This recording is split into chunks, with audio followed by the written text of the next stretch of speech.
वर्षा काल में हम अक्सर इस तरह की घटनाएं अपने आस पड़ोस में देखते ही रहते हैं। कहीं किसी पेड़ पर बिजली गिर जाती है, कहीं किसी मकान अथवा व्यक्ति पर, कहीं मवेशी मर जाते हैं। आइए जानते हैं कि ये आकाशीय बिजली है क्या, कौन बनाता है इसे, कैसे बनती है, चमकती क्यों है और इतनी आवाज़ क्यों करती है। क्या इससे हानियां ही होती हैं, क्या कोई इससे लाभ नहीं है, और ये इतनी ज़्यादा चमकती क्यों है, इससे आवाज़ क्यों आती। इस सारी चीज़ों को जानने वाले हैं। जी हाँ, इसे कवर करने वाले हैं। तो जी हाँ, स्वागत है आपका प्रताप कुशवाहा मैथमेटिक्स में। मैं प्रताप कुशवाहा आपका स्वागत करता हूँ। आज मैं आपके इस देवी आपदा के बारे में सारे डाउट्स क्लियर करने वाला हूँ। तो जो लोग नए हैं, चैनल को लाइक सब्सक्राइब कर ले, साथ में बेल आइकन को प्रेस कर ले, साथ में शेयर भी कर दीजिएगा, ठीक है। आकाशीय बिजली का अध्ययन सर्वप्रथम बेंजामिन फ्रैंकलिन ने 1752 में किया था। कब किया था? 1752 में किया था। और अध्ययन करके उन्होंने क्लियर किया, बताया कि जो ऊपर वायु में, आसमान में क्या होता है, जब बादल बनते हैं, ठीक है, तो बादल बनने के कारण बनते हैं, ऊपर तापमान में कमी होती है, ठीक। ऊपर का टेम्परेचर क्या होता है, बहुत डाउन होता है, लो होता है। नीचे के प्रत्येक 1000 किलोमीटर की ऊंचाई पर जाओगे आप ऊपर, तो आपको टेम्परेचर में 5 डिग्री सेल्सियस की कमी मिलने वाली है, ठीक है। अब ये जो कमी होती है, इसके कारण क्या होता है, इसमें जो वाटर होता है, पानी होता है, जल की जो वाष्प होती है, ठीक है, वो क्या होती है, जम जाती है। क्या बन जाती है? जम जाती, बर्फ बन जाता है। जैसे ओलावृष्टि करते हैं, ओले बन जाते हैं, ठीक। इसी रूप में क्या होता है, ठोस के रूप में बदल जाती है। और ये बदली हुई ठोस के रूप में, ठीक है, जो बादल होते हैं बदले, ठीक है, अब ये ठोस के रूप में क्या करते हैं, ऊपर वायु जो हवा चलती है उसमें क्या करते हैं, तैरते रहते हैं। और जब तैरते हैं तो एक बादल दूसरे बादल से क्या करता है, टकराता है, घर्षण होता है। क्या करता है? घर्षण करता है, रगड़ता है। जब दो चीज़ों को आप रगड़ो, ठीक है, आपने एक एग्जाम्पल लिया होगा, अगर आप पेन को अगर रगड़ते हो, उसे ज़मीन में लेके जाते हो, तो मिट्टी के कण उसमें चिपक जाते हैं। क्यों चिपक जाते हैं? ये स्थिर विद्युत प्रेरण के कारण चिपक जाते हैं। क्यों? क्योंकि जो पेन था वो आवेशित हो गया था, ठीक है। इस वजह से क्या होता है, वो जमीन में नीचे कण थे, वो उसमें चिपक गए, ठीक है। इसी प्रकार से जब दो बादल आपस में रगड़ते हैं, ठीक है, तो क्या होता है, इनमें भी ये भी आवेशित हो जाते हैं, इनमें भी आवेश आ जाता है। और जो नीचे की तरफ आवेश होता है वो ऋण आवेश होता है, माइनस चार्ज होता है। कैसा होता है? ऋण आवेश, ठीक है। क्या होता है? ऋणावेश होता है, ठीक है। क्या होता है? ऋणावेश। और जो ऊपर की दिशा में तरफ होता है वो होता है धनावेश। क्या होता है? धनावेश होता है ऊपर की तरफ, ठीक है। तो जो ऊपर धनावेश हो गया, नीचे ऋणावेश हो गया, बीच में क्या होता है, बादल होते हैं। और बादलों में होती है नमी। क्या होती है? नमी, ठीक है। और ये नमी ही क्या करती है, आप जानते हो, जल जो होता है विद्युत का अच्छा चालक होता है, ठीक है। ऊपर धनावेश है। अब विद्युत जो जल है, विद्युत का चालक हुआ, तो ये विपरीत आवेश हमेशा क्या करते हैं, एक दूसरे को आकर्षित करते हैं, ठीक है। और ये दोनों आपस में मिलते हैं। जब ये दोनों आपस में मिलते हैं, इन्हें मिलाने का काम कौन करता है? बीच में जो बादलों में स्थित नमी है। आप जानते हो कि जो जल होता है विद्युत का सुचालक होता है। कैसा होता है जल? विद्युत का सुचालक होता है, ठीक है। और जब ये आयन आपस में जहां पर भी मिल जाते हैं, ठीक है, वहीं पे क्या होता है, इनमें स्पार्किंग होने लगती है। स्पार्किंग देखी, दो तार ठंडे गर्म जोड़े, क्या होता है, एकदम से चिंगारियां से निकलती हैं। तो ये बहुत तगड़ा आवेश बनता है, बहुत, ठीक है। और ये बहुत बड़े बड़े आवेश आपस में जब मिलते हैं ना, तो ये भी बहुत तगड़ी चिंगारियां निकालते हैं एकदम विद्युत से, ठीक है। और ये सीधी रेखा में नहीं मिलते, ये आड़ी टेढ़ी रेखाओं में मिल जाते हैं, ठीक है, मिलते हैं। तो इसी प्रकार से क्या होता है, जैसे ये मिल जाते हैं उसी प्रकार से क्या होता है, विद्युत, ठीक है, स्पार्किंग होती है और तेज प्रकाश उत्पन्न हो जाता है, जो हमें दिखाई देता है। अब जब तेज प्रकाश उत्पन्न हुआ तो उससे ऊष्मा निकलेगी। ऊष्मा निकलेगी कि नहीं? ठीक है। अब अगर कोई आग जलाओगे तो आग जलाने से क्या होता है, ऊष्मा निकलती। अब इस ऊष्मा के कारण क्या होता है, यहाँ पर जो भी वायु के कण होते हैं, किसके? वायु के कण, ठीक है, उनमें क्या होता है, वो उन्हें ऊर्जा मिल जाती है। क्या मिल जाती है? ऊर्जा मिल जाती है। ठीक है, अब ऊर्जा मिलने के कारण क्या होता है, एक वायु के कणों में क्या होता है, कंपन होने लगता है। क्या होता है? कंपन होने लगता है। और एक कंपन होने के कारण एक वायु के कण आपस में टकराते हैं और तेज ध्वनि निकालते हैं। क्या निकालते हैं? तेज ध्वनि। और आप जानते हो जो ध्वनि की गतिज ऊर्जा है,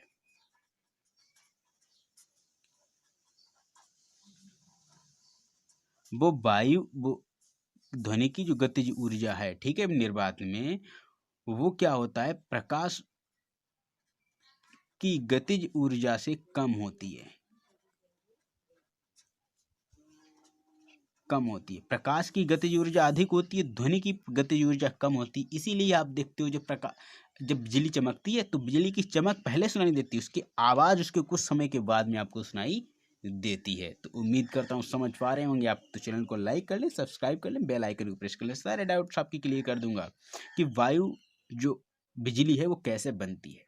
आपको बताया कि जब बादल होता है, ठीक है, और बादल में पानी होता है, ठीक है, और ये पानी जब ठंडा हो जाता है तो ये क्या हो जाता है, ठोस के रूप में बन जाता है। जब अब ये ठोस पदार्थ ऊपर वायु में, आसमान में तैरते रहते हैं, ठीक है। अब ये तैरते हैं तो क्या होता है कि आपस में घर्षण करते हैं। अब घर्षण करने के कारण क्या होता है कि इनमें दोनों जो जो बादल होते हैं आपस में रगड़ते हैं, उनमें माइनस और प्लस क्या आ जाता है, धनावेश और ऋणावेश आ जाता है, चार्ज उत्पन्न हो जाता है, ठीक है। और ये धनावेश और ऋणावेश, विपरीत आवेश हमें जो उत्पन्न होते हैं तो हमेशा नीचे की तरफ ऋणावेश होता है और ऊपर की तरफ हमेशा धनावेश होता है, ठीक है।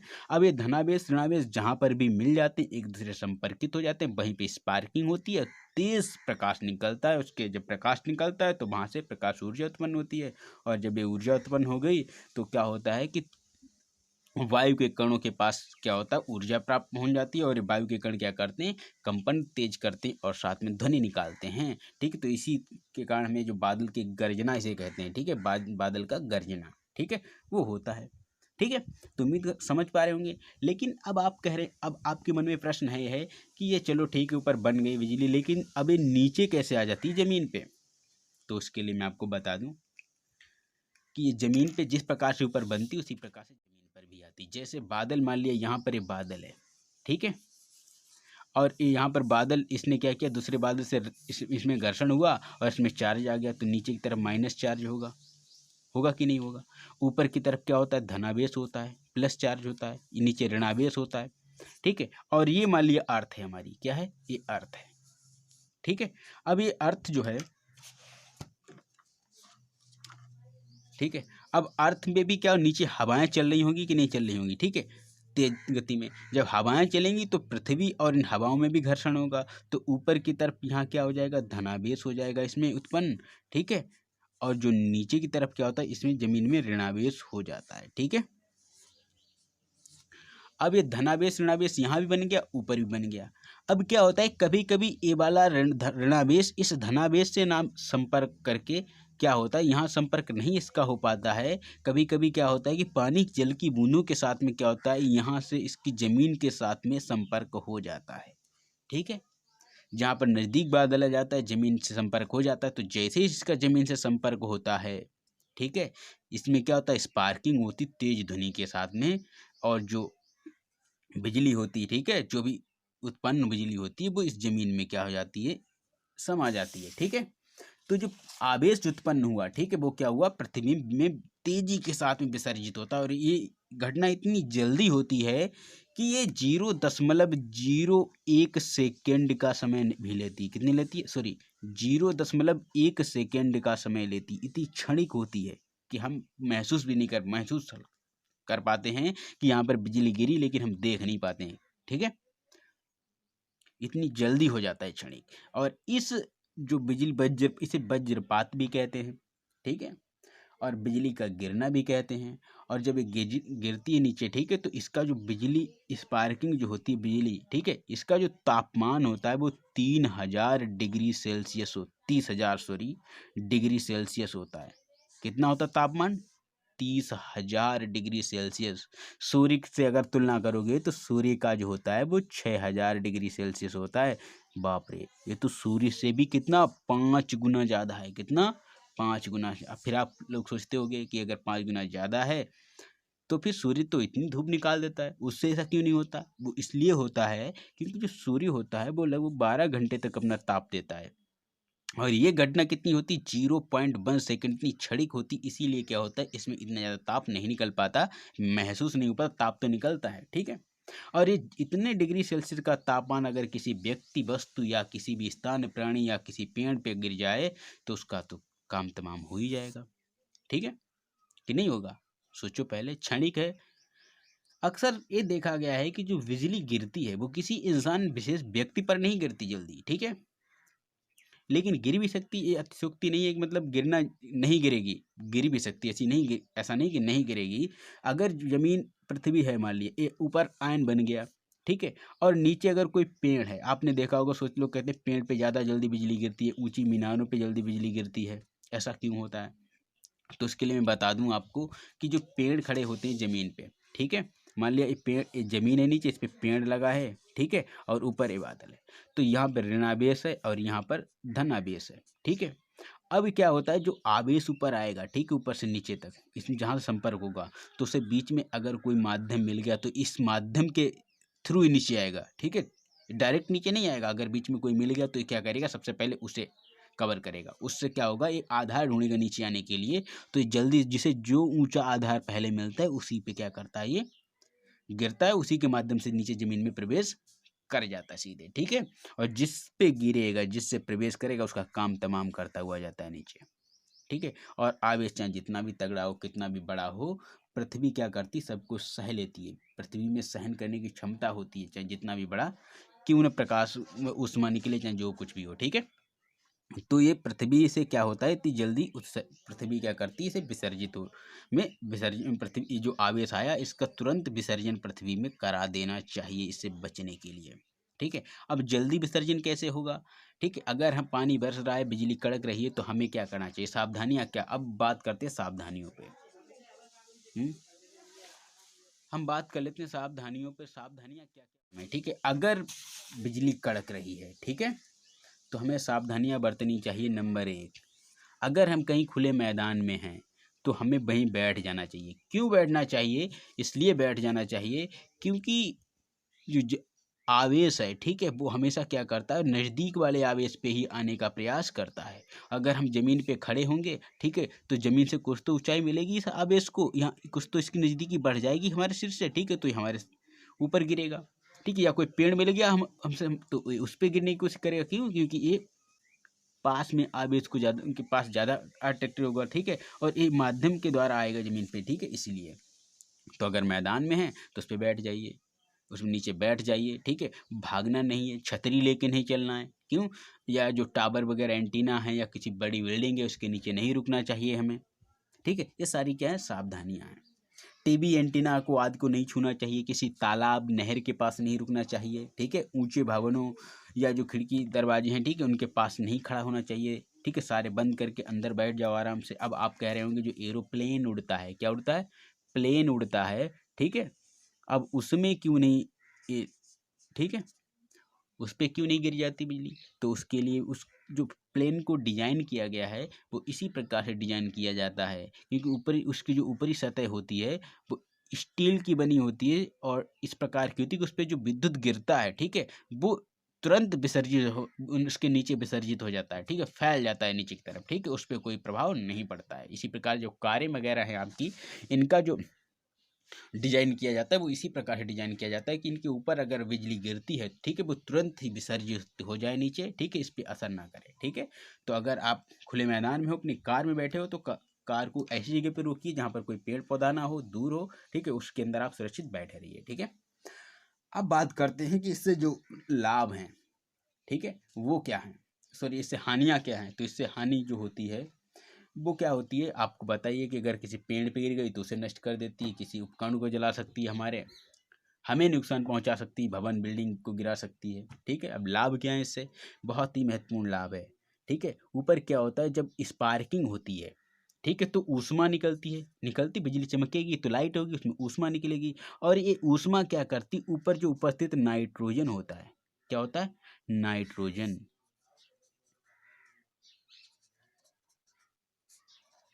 इस नाइट्रोजन को ऑक्सीजन के साथ में क्रिया करा देता है। किसके साथ में? ऑक्सीजन के साथ में। और ऑक्सीजन से क्रिया करके नाइट्रस ऑक्साइड बनाता है NO2। ठीक है। और नाइट्रस ऑक्साइड क्या करता है? जल की बूंदों के साथ में नीचे ज़मीन में आता है और ज़मीन में नाइट्रोजन की मात्रा को बढ़ा देता है। और आप जानते हो उर्वरक, ज़मीन की उर्वरकता बढ़ाने के लिए नाइट्रोजन का प्रयोग किया जाता है। ठीक है। तो ये ज़मीन की में नाइट्रोजन की मात्रा बढ़ा देता था, उर्वरा शक्ति जो ज़मीन की होती है वो बढ़ जाती है। ठीक है। ये तो इसका लाभ हो गया। ठीक है। अब बात करते हैं, साथ ही एक और लाभ है इसका। ये क्या करती है कि जो ऑक्सीजन को ओजोन में परिवर्तित करती है। किसको? O2 को काय में परिवर्तित कर देती है? O3 में। अब जब ओजोन बनेगी तो ओजोन क्या करती है? सूर्य से आने वाली परावैंगनिक किरणों से हमारी रक्षा करती है। ठीक है। तो ये बहुत ही महत्वपूर्ण चीज़ है। ठीक है। ये चीज़ें, हानियाँ सब बताएंगे आपको, लाभ कोई नहीं बताएगा। तो मैं आपको 2 लाभ बता दे रहा हूँ। पहला है ये नाइट्रस ऑक्साइड का निर्माण करती है, जो क्या करती है? जमीन की उर्वरा शक्ति को बढ़ाती है। दूसरा इसमें ओजोन का निर्माण करती है। ओजोन क्या करती है? रक्षा कवच बनाती है पृथ्वी का। सूर्य से परावैंगनिक किरणें आती है, उन्हें रोकती है और हमारी रक्षा करती है। अब सबसे बड़ी बात है कि जो ऊंचे भवन और बिल्डिंग बनाए जाते हैं, ठीक है, इन्हें क्षति पहुंचाने से रोकने के लिए इन पे क्या किया जाना चाहिए? तो इनके लिए एक विशेष युक्ति है, एक उपयोग किया जाता है, तड़ित चालक। क्या किया जाता है? तड़ित चालक। अब ये तड़ित चालक क्या होता है? बड़ी महत्वपूर्ण चीज है। एक ये तांबे की रॉड होती है। क्या होती है? तांबे की रॉड। जो ऊंचे भवन बिल्डिंग होते हैं, ठीक है, इनमें ऊपर लगा दी जाती है। आपने मंदिरों में लगी देखी होगी, ऊपर जो सबसे ऊपर गुम्बद पे लगी होती रॉड। ठीक है। मटके वगैरह लगे रहते हैं मंदिरों में, मस्जिदों में। ठीक है। ये इसीलिए लगाई जाती है। और इसका संपर्क क्या होता है? विभिन्न तारों के माध्यम से क्या होता है? जमीन से कर दिया जाता है चारों तरफ से। ठीक है। इससे होता ये है कि जो बिजली गिरती वगैरह है, अचानक से गिरे कभी, ठीक है, तो ये तड़ित चालक क्या करता है? इस बिजली को जितनी जल्दी, जितनी क्षणिक से क्या होता है जमीन में विसर्जित कर देगा, उतना ही इस बिल्डिंग को, भवन को नुकसान कम होता है। ठीक है। तो जितनी भी ऊंची ऊंची इमारतें वगैरह बनाई जाती हैं, ठीक है, तो उनका ऊपरी का सिरा गुंबदाकार बनाया जाता है या इस प्रकार से डिजाइन किया जाता है और उस पर सबसे ऊंचा एक क्या लगाया जाता है? तड़ित चालक लगाया जाता है। जिससे क्या हो कि जो बिजली आए वो तड़ित चालक के माध्यम से बहुत जल्दी ही क्या हो, जमीन में विसर्जित हो जाए। और इनका संबंध क्या कहते रहता है? तारों के माध्यम से जमीन से कर दिया जाता है। जिससे क्या होता है? हमारे भवनों की सुरक्षा बनी रहती है। ठीक है। तो उम्मीद करता हूँ आपके सारे डाउट्स क्लियर हो गए होंगे। ठीक है। तो मिलते हैं आपसे अगली वीडियो में, तब तक के लिए दीजिए अनुमति। जय हिंद, नमस्कार दोस्तों। और हाँ, कमेंट करके जरूर बताइएगा कि वीडियो कैसी लगी। ठीक है। ऐसी ढेर सारे फैक्ट्स मैं आपके बीच में साझा करता रहूँगा समय समय पर। ठीक है। तो चैनल को लाइक सब्सक्राइब कर लें, साथ में बेल आइकन भी प्रेस कर लें और शेयर अवश्य कर दें। ठीक है। जिससे अधिक से अधिक लोग इसका लाभ उठा सकें।